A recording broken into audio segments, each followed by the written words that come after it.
시청자 여러분 안녕하십니까? 출발성공투자 박민영입니다. 안녕하세요. 이혜은입니다. 간밤 미증시 극심한 변동성 장세 속에서 3대 지수가 모두 빠지면서 마무리를 했습니다. 나스닥 지수는 1% 넘게 빠졌고요. S&P 500 지수도 0.77% 하락을 맞이했는데 엔비디아가 특히 100달러 선이 무너졌다는 것이 주목할 만합니다.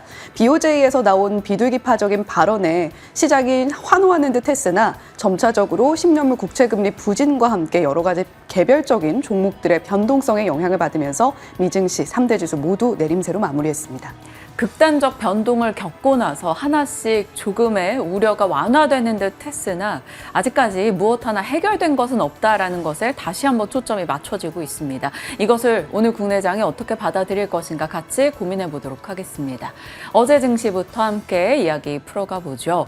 어제 양시장이 모두 올라섰고 그 반등세를 이거래 연속해서 유지해 줬다라는 것은 반가웠습니다. 하지만 여전히 좀 불안감도 함께 내재되어 있는 시장인데요. 이거래에 연속해서 그 전 거래일의 급락분을 되돌리려는 흐름이 나타났습니다. 코스피 1.8%, 코스닥은 2% 상승했던 어제이죠.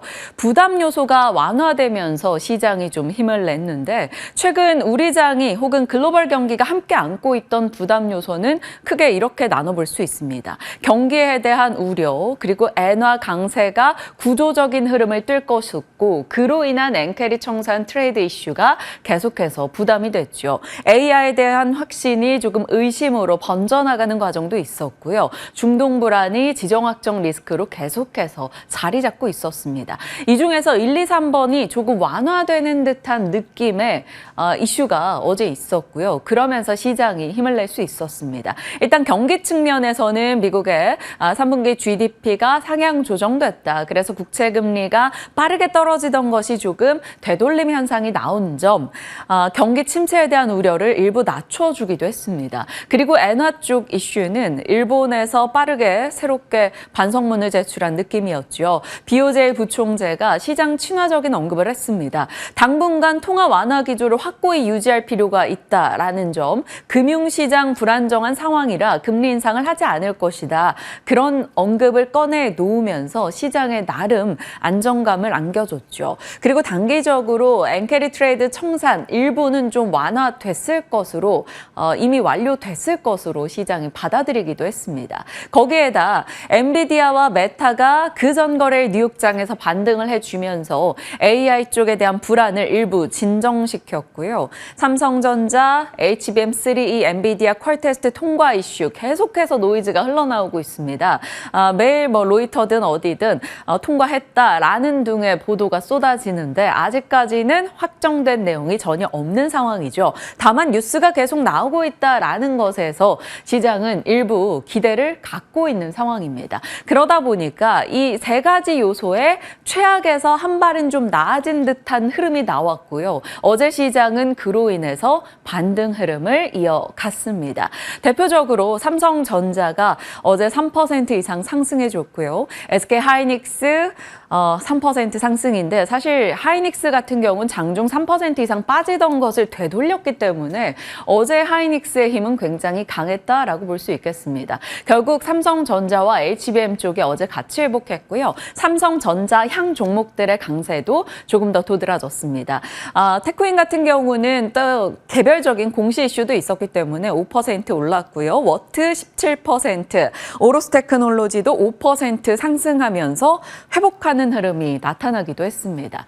자, 어제 국내 시장은 지속적으로 외국인의 수급의 흐름을 살펴봐야 됐는데 외국인들의 놀이터인가라는 생각도 듭니다. 외국인 선물 수급을 보고 있으면 요즘 오전 오후가 전혀 다른 패턴이 감지되고 있어요. 코스피 선물 쪽으로 봤을 때 외국인이 초반에는 1,000억 정도 매수, 그러다 일본의 BOJ 부총재 발언이 나오고 나서 1조 원 이상의 매수를 보이다가 결국에는 3,000억 가까운 매도로 끝이 났습니다. 아직까지 이러한 수급을 봤을 때는 분명 이틀간 지수가 상승부를 켰긴 합니다만 위쪽으로의 방향보다는 변동의 여지가 더 큰 상황이라는 점에서 아직은 방향보다는 모양이다. 이렇게 정리가 가능하겠습니다. 그래서 반가운 반등이지만 조금의 불안함도 같이 내재돼 있었겠죠.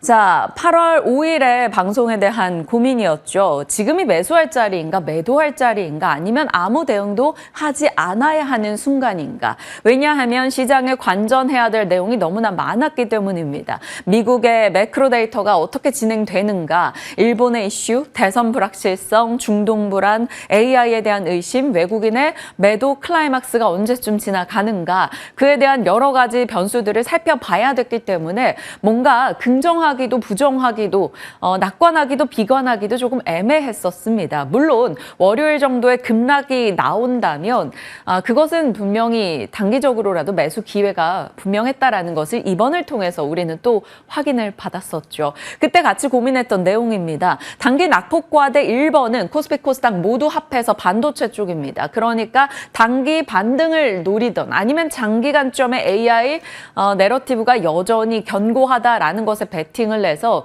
이쪽으로 계속된 대응을 해야 될지, 아니면 하반기에 견조했던 바이오 쪽에 대해서 여전히 좀 미들맨으로 두고 대응을 해야 될지 고민되는 시점이었었죠. 일단은 시간이 지나 보니 이번 주는 둘 다 회복의 흐름, 둘 다 상승의 견조함을 유지하는 나름의 시세를 각각 이유를 달고 내줬습니다.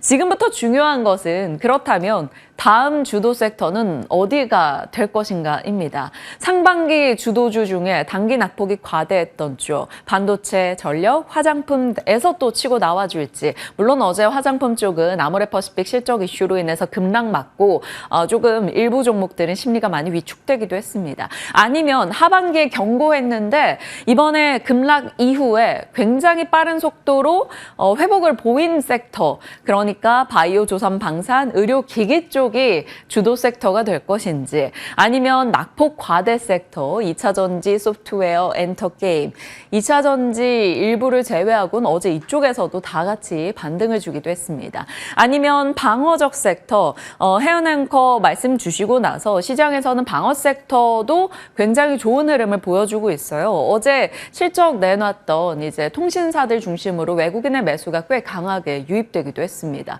그리고 금리 인하에 베팅을 한다면 이렇게 볼 수 있는 섹터 등이 있겠죠. 어디가 주도 섹터로 자리하게 될 것인지 지금 같이 고민해 볼 거고요. 잠시 후에 전략단에서도 이야기 들어보겠습니다. 자, 바이오의 붐은 반드시 온다, 아니 왔다라고 바꿔봐야겠죠. 바이오에 대한 얘기는 저희 상반기 때 함정남 차장님과 같이 바이오 특집부터 해서 시세적인 체크를 꾸준히 해왔었고요. 지금 바이오 쪽에서는 여러 가지 이슈로 시장에 해당 종목 등이 들썩이고 있습니다.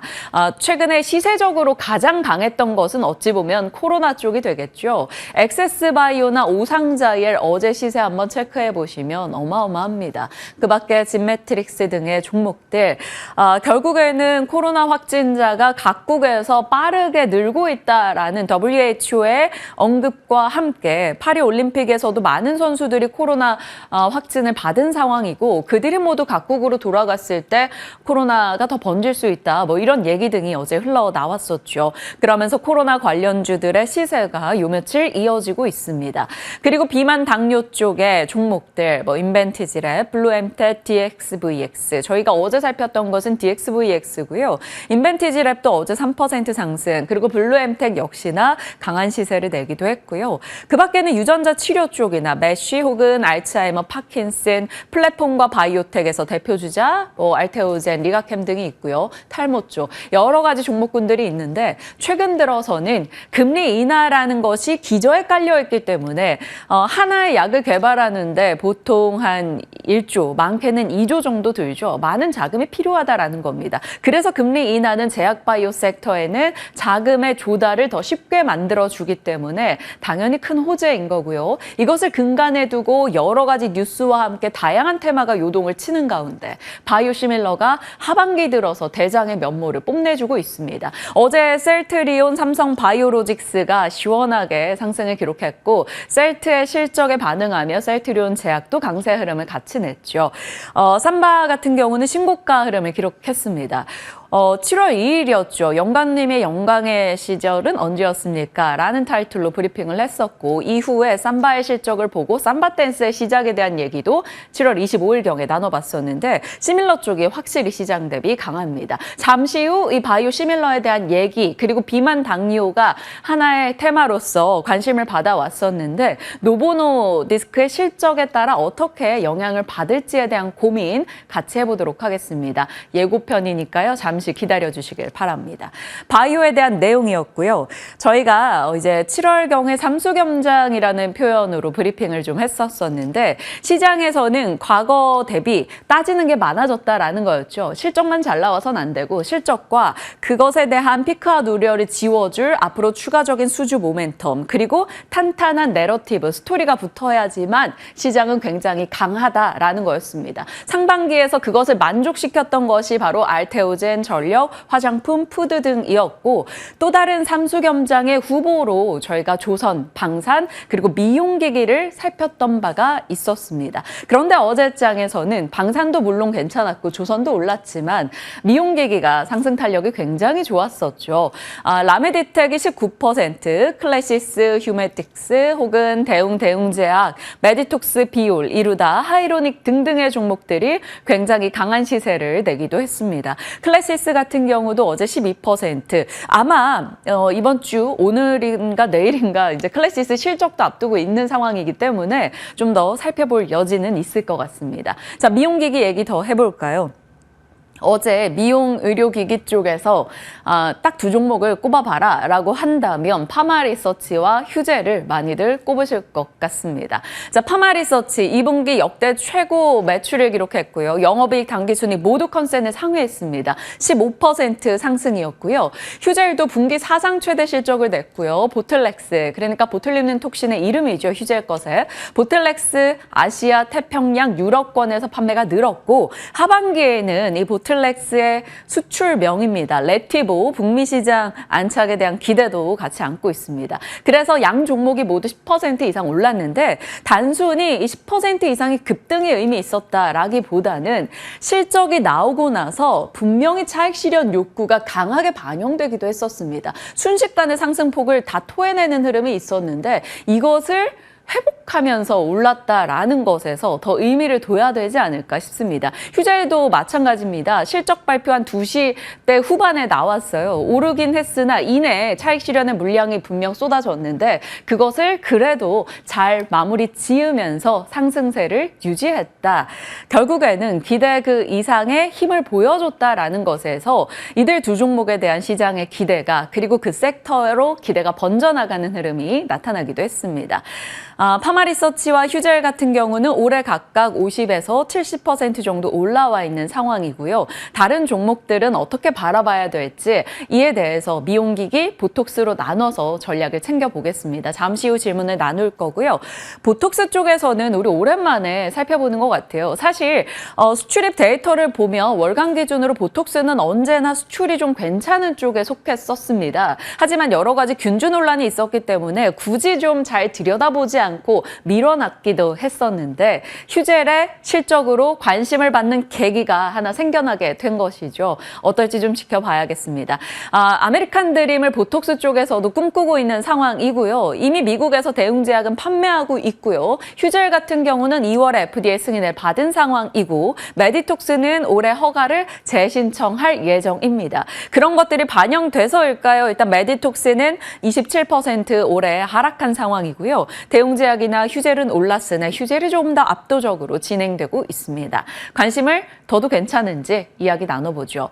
그리고 미용기기 쪽에서는 우리가 6월경에 이 내용 같이 살폈었죠. 사모펀드가 최대 주주로 등극하는 기업들이 많아지고 있다. 왜냐하면 국내 미용 의료기기 업체들 같은 경우 이 소모품에 대한 매출 비중이 높기 때문에 이익률이 굉장히 좋다라는 것에서 매력도가 있다라는 거죠. 그래서 사모펀드 측에서 많이들 탐을 냈었고 그들이 가져간 사례가 많았다라는 겁니다. 이들은 또 아메리칸 드림에 일어나가고 있는데요. 가정용 미용기기 수출액이 늘어나고 있고 그 가운데서 기초 케어에 대한 미국인들의 관심이 증가하는 효과. 한마디로 이것은 삼수겸작의 스토리에 해당하죠. 미국 내에서 이런 스토리를 받고 있다라는 거였고 그 스토리에 힘을 실어줬던 게 바로 미국 내 뷰티 인플루언서 혹은 유명인들이 관련한 제품들을 썼다라는 보도였습니다. 그때 당시 예를 들었던 게 바로 회복 중인 파마리서치에서 이렇게 뷰티 인플루언서들이 관심을 두고 있다라는 내용이었는데요. 리쥬란이 국내 1위인데 연어 유래 재생물질 PN 스킨 부스터입니다. 폭염으로 인해서 피부 재생에 대한 관심이 올라가기 때문에 이 또한 폭염 관련주다라며 같이 살폈던 기억이 있는데요. 홈뷰티 디바이스 외에도 그 외 사업부 역시나 사업이 개선되고 있고 과거의 주가 흔들림을 만들어냈었던 제네릭 제품에 대한 불안감, 매각설 등이 모두 해명이 되고 혹은 그보다 더 경쟁력이 있다라는 것에 시장이 초점을 맞추면서 주가가 회복을 보였던 거죠. 그래서 올해는 파마리서치가 나름 견고한 흐름을 보여왔었습니다. 그때 당시에 상상인증권이 목표가 18만 원을 제시했다라는 점을 소개해드렸었는데 어느덧 이 파마리서치가 그 가격대에 다가가고 있었습니다. 16만 6,900원. 그래서 상상인증권이 오늘 아침 기준으로 업데이트된 보고서 목표가를 상향 조정했습니다. 이 종가 대비해서도 상승 여력이 37% 정도 더 있다라는 것이죠. 23만 원의 목표가 새로이 제시됐는데 한번 더 갈 수 있을지 지켜보도록 하겠습니다. 자, 이런 식으로 기대가 높았었는데 기대 그 이상을 내는 것에 대한 관심이 시장은 여전히 유효하다라는 걸 확인할 수 있습니다. 자, 이렇게 많은 종목군들이 많은 섹터군들이 바이오건, 반도체건 반등을 주고 있습니다만 오롯이 회복을 보여주고 증명하기는 조금은 어려운 상황이죠. 그러다 보니까 테마 역시나 활발합니다. 그래서 테마라고 단순히 무시하고 지나갈 수가 없는 상황이 됐어요. 일단은 파죽지세 해리스에 대한 지지율이 계속 올라가고 있다는 뉴스가 나오다 보니까 해리스 관련한 종목들도 시장의 관심권역에 꾸준하게 듭니다. 어제 시간 외에서 이들 종목이 대다수 굉장히 강했다라는 것. 우리바이오나 오성첨단 소재 시간의 급등폭이 꽤나 컸습니다. 우리바이오는 9.9 시간의 상한가 기록하기도 했죠. 그리고 전쟁과 재건 뉴스가 계속해서 엎치락뒤치락 나오고 있는데요. 어제도 저희가 연결고리에서 재건에 대한 살폈었는데 재건 관련 종목들이 오르기도 했었죠. 이란이 보복 준비하고 있는데 보복 수위에 고심하고 있고 그게 10일, 13일이 될 수 있다. 이런 내용. 석유가스, 해운, 방산 이런 쪽이 그 해당 내용에 들어가고 코로나 쪽. 그리고 쿠팡은 큐텐 사태에 대한 반사이익 기대 그리고 와우 멤버십 요금 인상 어제부터였죠. 그러다 보니까 KCTC 급등 흐름이 나오기도 했습니다. 매일같이 테마 종목군들이 하나씩 형성이 되는데 여기에 하나씩 내용이 더 추가되는 것 같아서 테마단으로 대응하시고자 하는 분들에게는 굉장히 또 흥미로운 장이지 않을까 싶습니다. 자, 뉴욕장입니다. 조금 아쉽죠. 정강 후약으로 마무리된 것을 차트를 보면 명확하게 느낄 수가 있습니다. 일단 슈퍼마이크로 컴퓨터와 노보노디스크 실적에 대한 실망감도 좀 한몫을 했고요. 그러면서 반도체 쪽의 탄력이 좀 둔화된 것, 그것이 장중의 변동을 야기하기도 했습니다. 그리고 또 하나가 바로 국채금리의 되돌림인데 최근에는 이제 국채금리 하락의 불안감, 경기 침체 이슈로 시장이 받아들였다면 또 반등하니까 반등하는 것에 대한 불안감으로 받아들여서 어찌해야 될지를 모르겠습니다. 일단 그동안 국채금리가 너무 가파르게 떨어진 것이 과도했다라는 분위기 속에서 국채금리의 되돌림 현상이 있었는데 거기에 그 되돌림 폭을 더 크게 만들었던 것이 이겁니다. 재무부의 10년물 입찰 소식이 있었는데 이게 좀 부진했다. 한마디로 수요가 좀 그렇게 탄탄하지 못하다라는 내용이 전달되면서 국채금리가 강하게 튀어 올랐고요. 미국 10년물 국채금리 방향이 튀는 순간 나스닥이 이런 식으로 탄력을 잃는 오늘은 정확히 크로스되는 흐름이 나타나기도 했습니다. 이것이 좀 주요한 요인이었다 이렇게 평가할 수 있는 내용이기도 하죠. 거기다가 물가에 대한 우려가 조금 나오네요. 바로 국제유가나 천연가스 등이 올라가고 있습니다. 이란, 이스라엘 분쟁 우려 속에 유가가 3% 가까이 뛰었고요. 천연가스가 우크라이나가 러시아 가스 운송 지점을 점령했다라는 소식에 또 강하게 올라가는 흐름이 나오기도 했습니다. 이러한 내용이 반영이 된 거죠. 반도체의 정강 후약과 이런 지정학적 불확실성, 대선 불확실성 이런 것들이 반영되면 시장은 탄력을 잃었고요. 소비 불안 역시나 등장했습니다. 소비자 신용 리볼빙이 감소했다라는 소식 그리고 이런 식으로 에너지 가격이 오른다면 추가적으로 남은 하반기도 소비가 더 줄어들 여지가 있다. 있다라는 지적 등이 나오고 있습니다. 참 애매한 시장의 여러 가지 데이터 속에서 일단은 시장은 그것을 변동성으로 해석하고 받아들였습니다.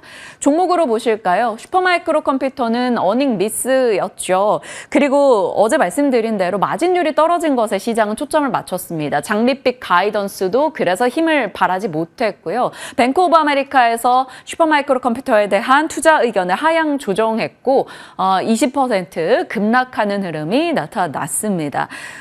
블랙웰에 대한 출시 지연이 아니라고 하더라도 슈퍼마이크로 컴퓨터에서 관련한 언급을 꺼내 놓으면서 결국 엔비디아도 그 타격을 받아갔는데요. 처음에는 슈퍼마이크로 컴퓨터의 장밋빛 가이던스로 인해 상승하는 모습이 있었습니다. 그래서 4% 정도 오르는 흐름이 있었다가 그 상승분을 다 토해내는, 그러니까 9%포인트 정도의 장중 변동을 보였다라는 점이 오늘 시장에 이런 큰 변동을 만들어내는 계기가 되지 않았을까 싶습니다.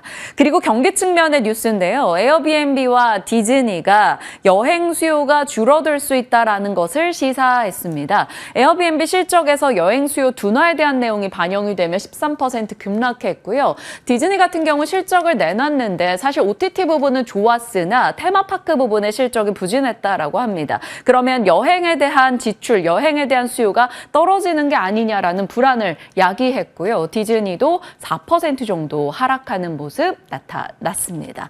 여러모로 아직까지는 시장이 걱정하고 있는 그 키워드 등이 완연한 회복을 보이진 못했다라는 것에 초점이 맞춰졌네요.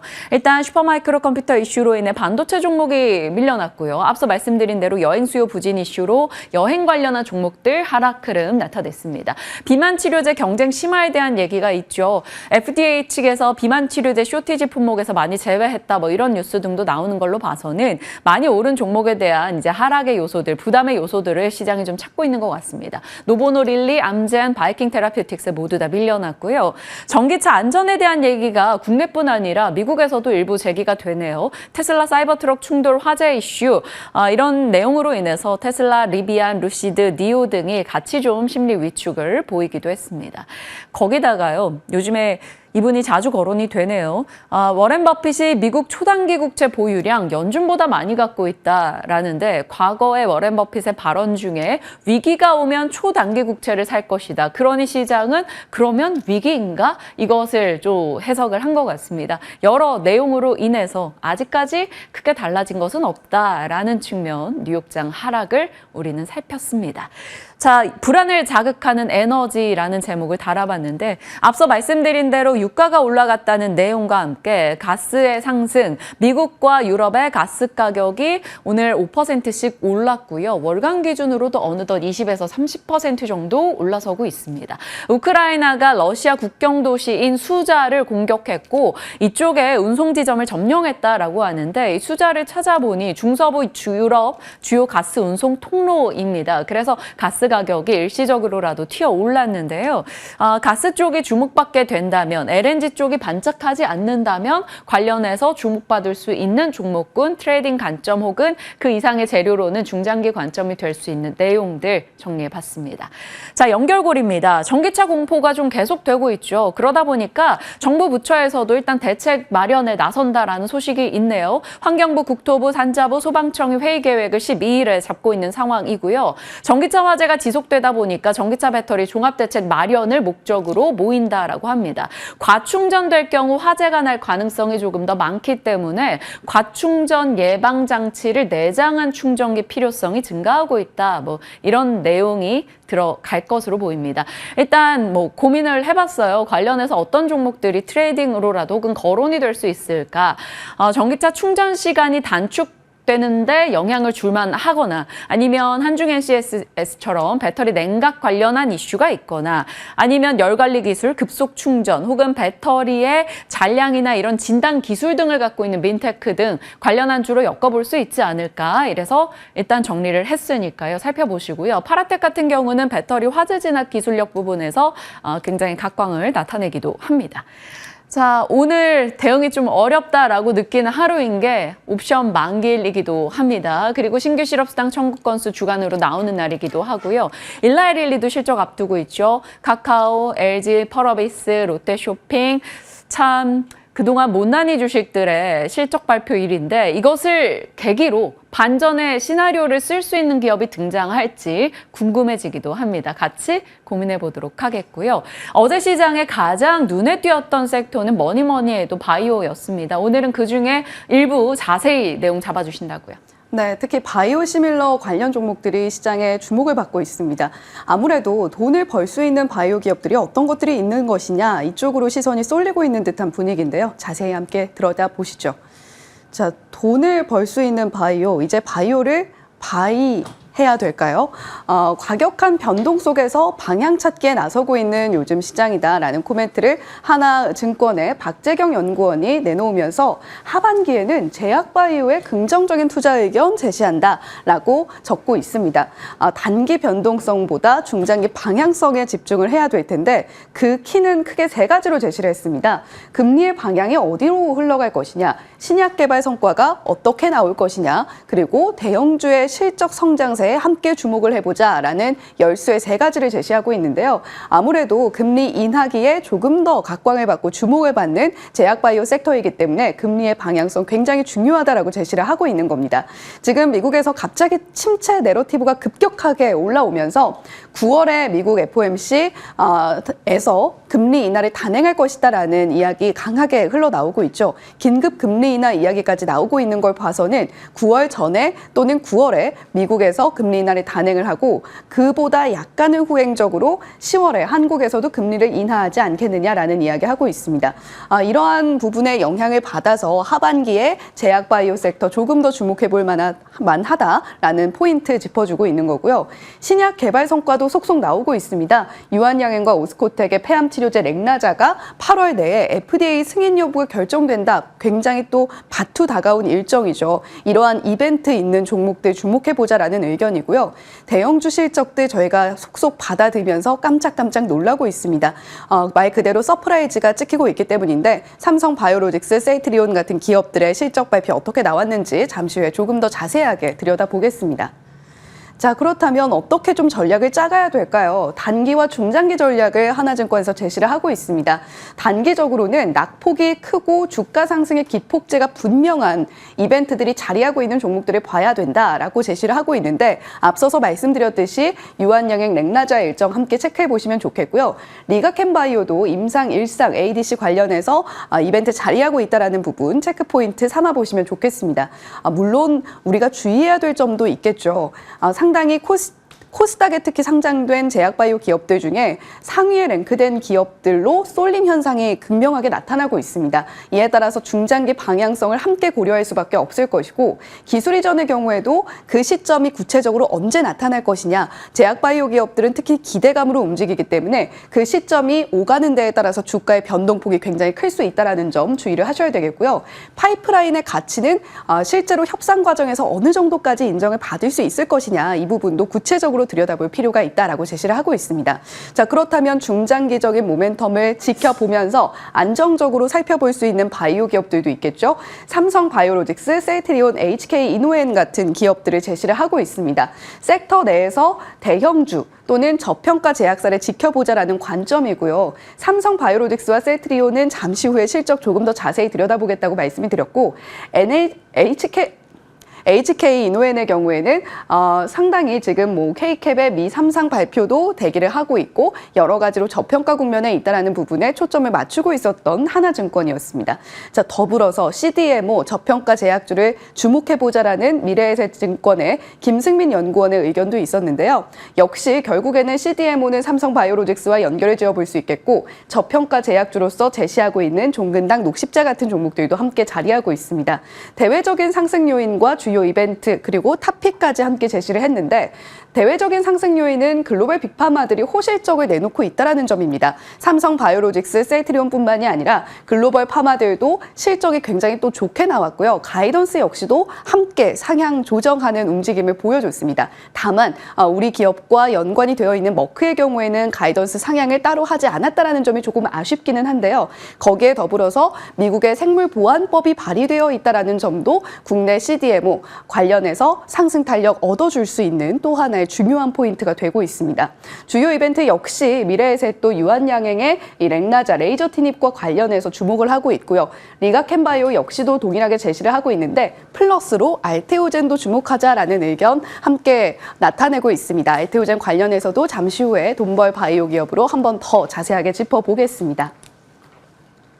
자, 성장의 각도가 가팔라지고 있다라는 코멘트도 함께 나오고 있습니다. 바이오시밀러의 힘이 이렇게 셀트리온과 삼성 바이오로직스의 실적을 통해서 저희가 확인을 하고 있었습니다. 어제 셀트리온 장중에 실적 발표 내놨을 때 일단 연결 기준 전에 나온 영업이익 보고 다들 깜짝 놀라셨을 것 같은데요.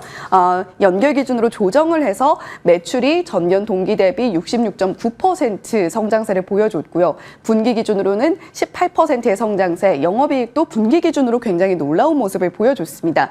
핵심은 결국 바이오시밀러 매출이었는데요. 바이오시밀러 매출이 7,740억 원가량으로 전년 동기 대비 100% 이상의 성장세를 보여줬습니다. 바이오시밀러 셀트리온이 현재 보유하고 있는 주요 라인업들 램시마 정맥주사형과 피하주사형 그리고 트록시마, 유플라이마, 진펜트라까지 제시가 되고 있는데 특히 주목해볼 만한 부분은 진펜트라가 2025년에 들어가게 되면 어느 정도까지 매출을 또 한번 레벨업 시켜줄 수 있을 것이냐 이 부분에 많은 증권사들이 또 주목을 하고 있습니다. 자, 삼성 바이오로직스 보시면요. 매출과 영업이익, 단기 순이익 모두 잘 나왔고요. 말 그대로 서프라이즈의 실적이었습니다. 시장의 컨센서스를 거뜬하게 상회하는 실적 발표를 내놓았던 삼성 바이오로직스였는데요. 자, 이제 삼성 바이오로직스가 황제주에 다다랐다라는 분석도 나오고 있습니다. 어제 장중에 97만 9천 원 선까지도 터치를 해냈던 삼성 바이오로직스죠. 52주 신고가 영역에 도달을 했고요. 외인들의 순매수세도 굉장히 무섭게 유입이 되고 있습니다. 자, 현재까지 공시 기준으로 20억 달러가량을 수주하는 데 성공을 했고요. 연내에 아마 40억 달러 수주가 가능하지 않을까라는 장밋빛 전망도 함께 나타나고 있습니다. 이에 따라서 하반기에 들어서면 삼성 바이오로직스가 가이던스를 상향하지 않겠느냐라는 이야기도 함께 적용이 되고 있고요. 증권사 16곳에서 목표가를 100만 원 이상으로 제시를 하고 있습니다. 그중에 최고가는 한투증권에서의 125만 원인데 이러한 부분들 함께 참고해 보시면서 삼성 바이오로직스 지켜보시면 좋겠고요. 특히 우리가 주목해 볼 만한 또 다른 포인트로 미국의 생물보안법 말씀을 드렸는데 주요 경쟁 기업으로 중국의 우시앱텍이 꼽히고 있습니다. 실적 발표를 보시면 이렇게 조금 고개가 꺾이고 있는 모습도 함께 나타나고 있다는 점, 국내 바이오 시밀러 기업들의 상당한 호재로 작용할 수 있을 것으로 보입니다. 자, 그렇다면 작년 기준으로 글로벌 의약품 매출 순위를 매출액 순으로 한번 나열을 했습니다. 1위는 머크사의 키트루다고요. 그리고 3위가 에브비사의 휴미라, 그리고 5위가 리제네롤과 바이엘의 아일리아 이렇게 되어 있습니다. 그리고 스텔라라는 9위인데요. 이와 관련해서 바이오시밀러 부분 영위하고 있는 우리 기업들 한번 정리를 해봤습니다. 알테오젠의 경우에는 사실 바이오시밀러 이 부분은 아니고요. 아일리아의 경우에만 적용이 된다는 부분, 이 부분 잠시 후에 조금 더 자세하게 설명을 드리겠습니다. 자, 휴미라의 경우에는 삼성 바이오에피스의 아달로체, 이 괄호 안의 숫자는요, 국내 승인된 날짜 기준이다라고 보시면 되겠고요. 셀트리온과 LG화학이 휴미라와 관련해서 바이오시밀러 부분 영위하고 있습니다. 아일리아의 경우에는 특히 올해 들어서 또 더 많은 이야기가 들려왔는데 삼천당제약, 알테오젠, 삼성 바이오에피스, 셀트리온, 거기에 더불어서 아미코젠까지 함께 체크해 보시면 좋겠습니다. 스텔라라의 경우에는 삼성 바이오에피스, 셀트리온 제약 역시 동일하게 이름이 들어가고 있고요. 더불어서 동아 ST 역시도 피하주사, 정맥주사형 모두 진행을 하고 있다는 부분 함께 체크해 보시면 좋겠고, 자가 면역질환 치료제 관련한 이벤트들 자리하고 있다는 부분들 함께 들여다보시면 좋겠습니다. 특히 보통 바이오시밀러라고 하면 이제 특허가 만료되는 의약품들의 복제약, 제네릭으로 저희가 이야기를 하잖아요. 휴미라, 아일리아, 스텔라라의 경우에는 미국 특허 만료가 2023년에 이미 종료가 됐다라는 부분까지 함께 체크해 보시면서 앞으로 어느 쪽에서 돈이 더 흘러나올 수 있을 것이냐 지켜보시면 좋겠습니다.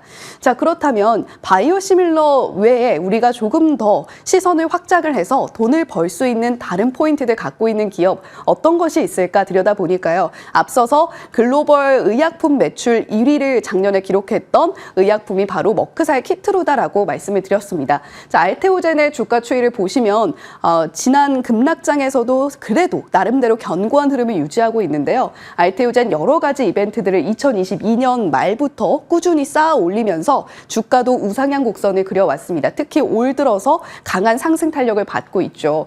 알테오젠을 보시는 분들은 이 엄민용 연구원의 코멘트를 많이 들여다보시는 것 같습니다. 알테오젠과 관련해서 또 하나 이야기를 한 것을 저희가 들여다보니까요. 정맥주 사형에서 피하주 사형으로 전환을 하는 기술력을 보유하고 있다.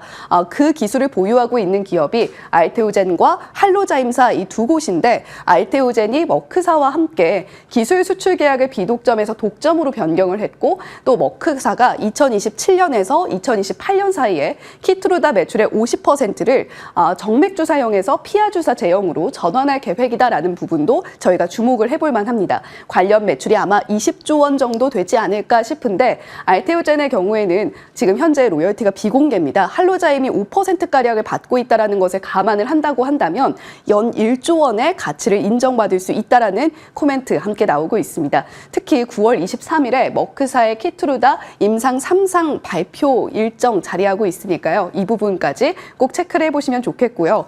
알테오젠뿐만이 아니라 국내 제약바이오 기업들 중에서 알테오젠과 같은 또는 비슷한 흐름을 그려줄 수 있을 종목들 어떤 것들이 있느냐 추가적인 코멘트 한올 바이오파마, 리가캠 바이오, ABL 바이오, 퓨처캠, 펩트론 같은 종목들 함께 이야기를 했습니다. 엄민용 연구원의 코멘트 함께 정리를 해드렸고요. 자, 비만 치료제 우리 시장에서도 주목을 상당히 많이 받았던 테마 중에 하나입니다. 그런데 우리 계절에 살찌워주던 비만 치료제 관련주들이 살이 좀 빠지고 있는 것 같습니다. 특히 노보노디스크의 경우에는 어제 실적을 내놨죠. 당뇨 및 비만 치료 부문에서는 역시 전년 동기 대비 26%의 성장세를 보여줬습니다만 그간 보여줬던 폭발적인 성장세에 비해서 조금 아쉽다. 더불어서 여러 가지 또 여러 경쟁사들이 등장을 하면서 노보노디스크가 여러 시설 투자라던가 또는 라인업의 강화를 위해서 굉장히 또 많이 애써왔습니다. 그런데 그러한 부분에서 약간 임상 실패라던가 영업이익의 압박을 받으면서 수익성이 악화되고 있다는 것을 이번 실적 발표에서 들여다볼 수가 있었던 것이죠. 일라이릴리도 오늘 또 장 전에 오늘 밤 미국장 개장 전에 실적 발표를 내놓게 될 텐데 이러한 부분들 일라이릴리의 실적 발표 내용 그리고 노보노디스크의 실적 발표된 내용들 함께 체크해 보시면서 비만 치료제 관련한 내러티브에 조금 변화가 있는지 센티멘탈의 변화가 있는지 좀 체크를 해보실 필요가 있겠습니다. 앞서서 FDA 공급 부족 품목에서 비만 치료제 대부분 제외됐다라는 이야기는 민영 앵커가 짚어주었으니까요. 이러한 부분들 전반적으로 고려를 해보시면서 바이오 섹터 내에서 어떤 방식으로 포트폴리오를 구성할 것이냐 잠시 후에 조금 더 꼼꼼하게 전략 점검해보시면 좋을 것 같습니다. 명확히 상반기와 그 앞단에는 알테오젠이나 플랫폼 기업들 그리고 비만 쪽이 무게가 더 실렸다면 하반기 들어서는 또 바이오 시밀러 쪽으로 시장의 관심이 많이 이동하고 실적으로 또 증명되고 있습니다. 바이오 내 포트 고민되는 시점일 텐데요. 저희와 함께 이야기 나눠가시면서 전략 챙겨보시죠. 지금 출발합니다.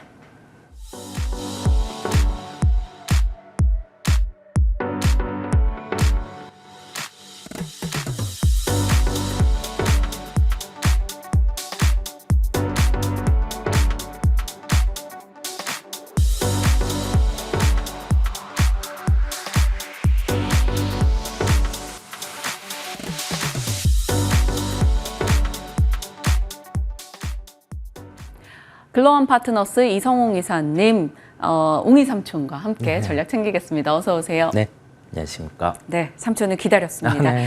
자, 저희 조카들이 지금 시장에서 많이 헤매고 있는 네. 상황인데요.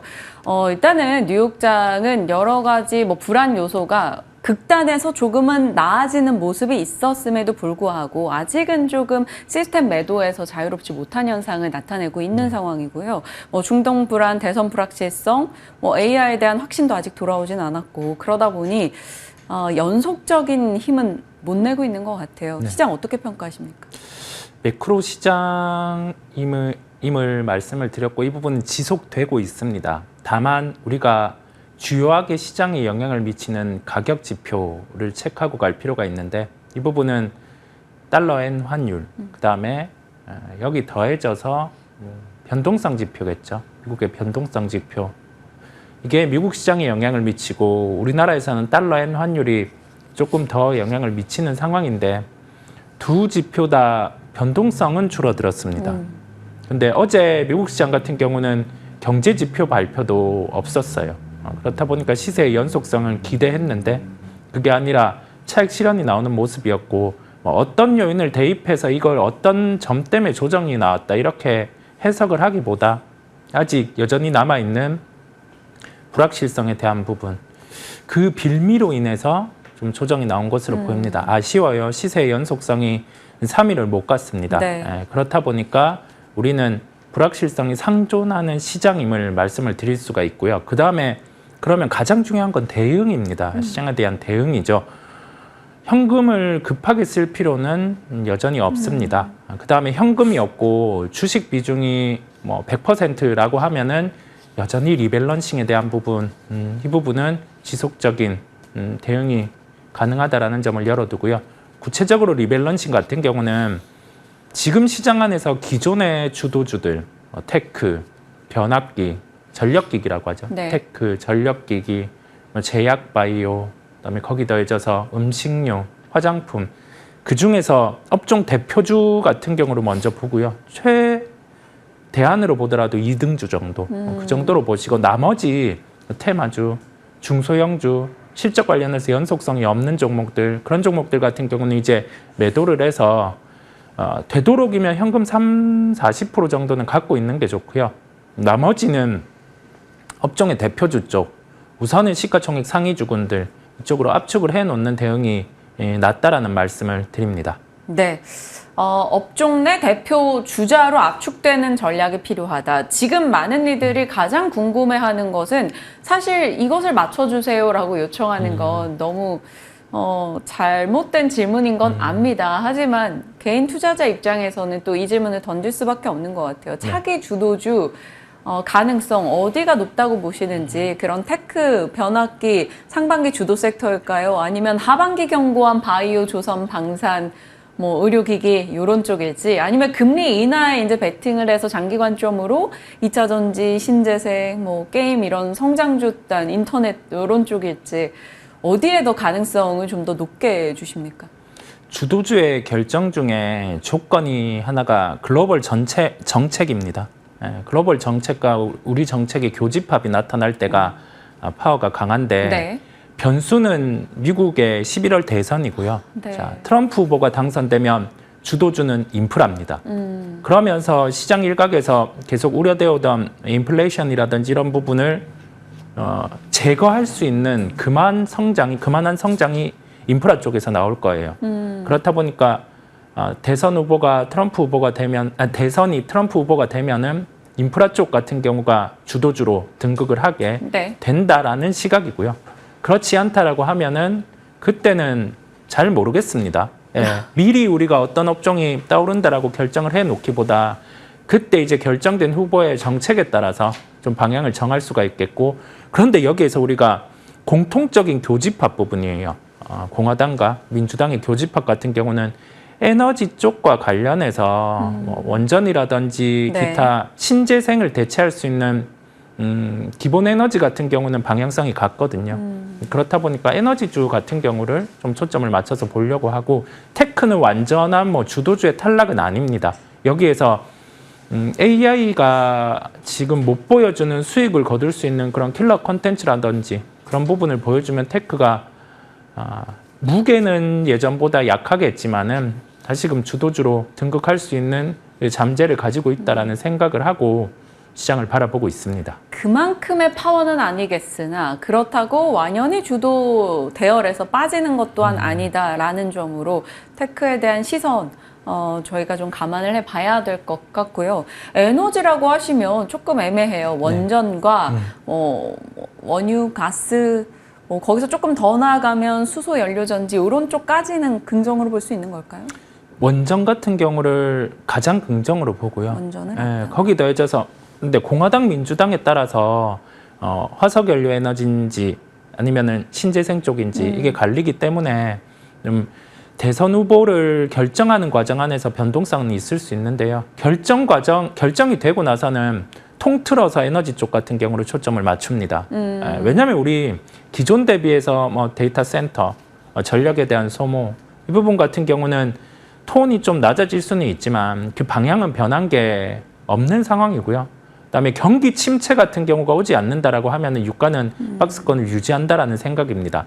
경기 침체가 오늘 유가 레벨은 65불 정도 이하, 그 정도를 생각을 하면 될 것 같고 오늘 준비해온 종목 같은 경우도 그 경기 침체와 연관해서 한번 특정 가격대를 이하로 가면 뭐 경기 침체 이 신호다 보니까 그 정도까지 좀 준비해서 오늘은 말씀을 드리겠습니다. 잠시 후에 종목 공개하겠습니다. 개별 종목으로 빠르게 질문 하나만 더 드려볼게요. 네. BHI 궁금한 게 네. 말씀 주신 원전도 들어가고요. 그 오늘 플러스 에너지가 시간에서 실적 내놓고 15% 급등 중인데 ESS 쪽으로 볼 수 있단 말이죠. 그러면 ESS, SOFC 이런 종목으로 봤을 때 ESS도 하고 원전도 하고 BHI 어떨까라는 생각이 문득 드는데요.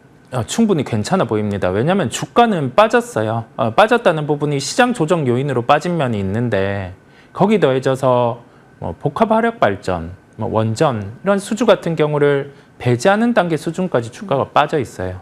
그렇다 보니까 개별주 중에서는 좀 관심을 이벤트로 가져도 된다라는 말씀을 드릴 수가 있겠습니다. 감사합니다.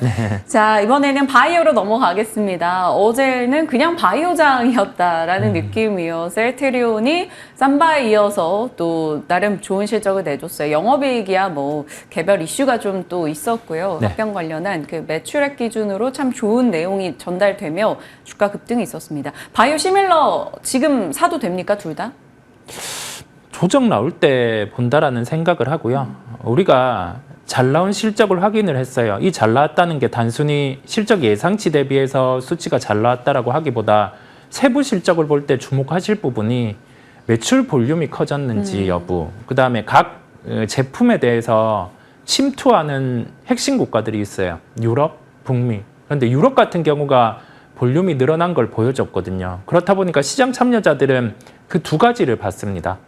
매출 볼륨이 늘어나는지 침투되는 국가에서 성장이 나타나는지였는데 그 두 가지 모두를 부합하는 흐름이 나타났어요. 그렇다 보니까 바이오시밀러 같은 경우는 긍정입니다. 다만 주가 같은 경우가 삼성바이오로직스 같은 경우는 100만 원을 목전에 두고 있고 그다음에 셀트리온 같은 경우도 어제 시세가 의미 있는 시세와 함께 거래대금은 발생을 했어요. 그러면 오늘 시장이 조정이 나올 때 보는 거죠.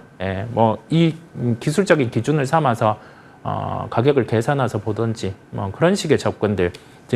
모든 종목들 같은 경우가 우리가 시세가 날 때 심리적으로 접근을 하고 싶기는 해요. 그런데 그것보다는 좀 반대로 생각하면서 접근하시는 게 낫겠습니다. 비만은 어떨까요? 한 줄로 정리해 주신다면? 빠진다면 관심이고요. 게임 체인저는 경구용. 그래서 계속 그 종목들을 찾아보시면 되겠습니다. D&D 파마텍이나 DXVX 뭐 이런 쪽일까요? D&D 파마텍에 저는 무게를 두고 있습니다. 알겠습니다. 너무 집요해서 죄송합니다. 아닙니다. 네.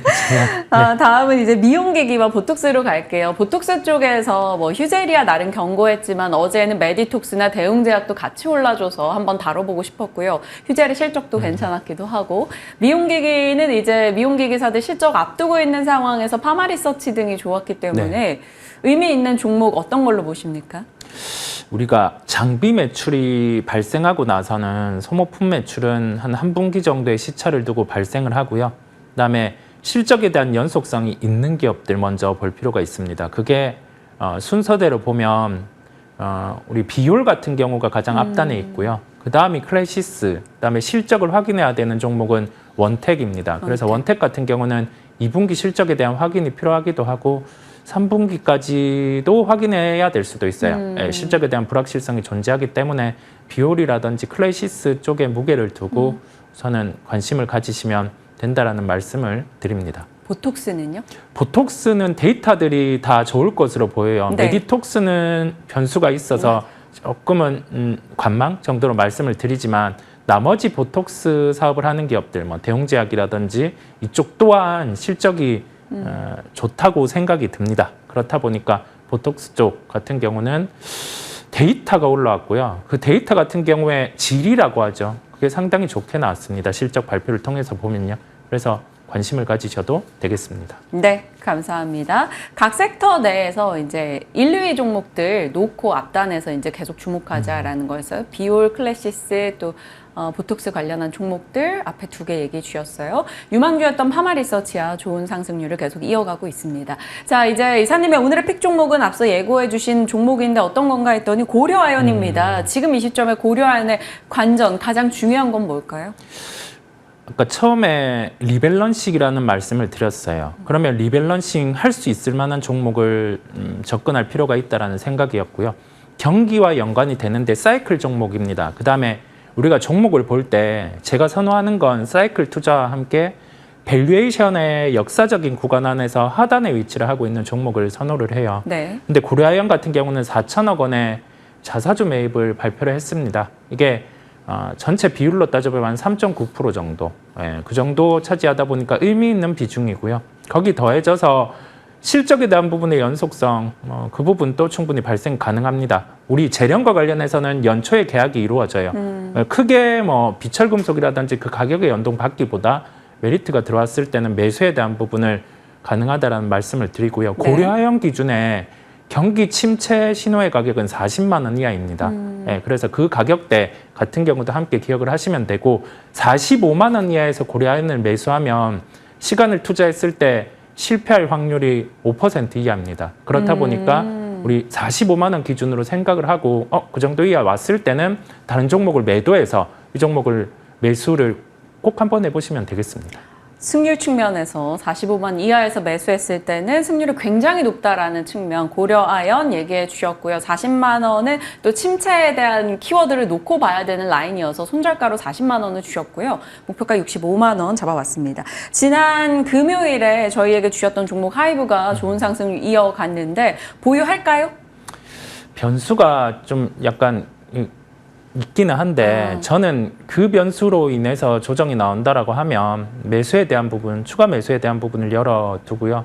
일단 변수 같은 경우가 엔터주는 많긴 하지만 그 변수를 활용해서 매수 이렇게 말씀을 드립니다. 네. 어떤 변수인지는 어제 뉴스로 많은 분들이 접하셨을 것 같아서 언급은 하지 않겠습니다.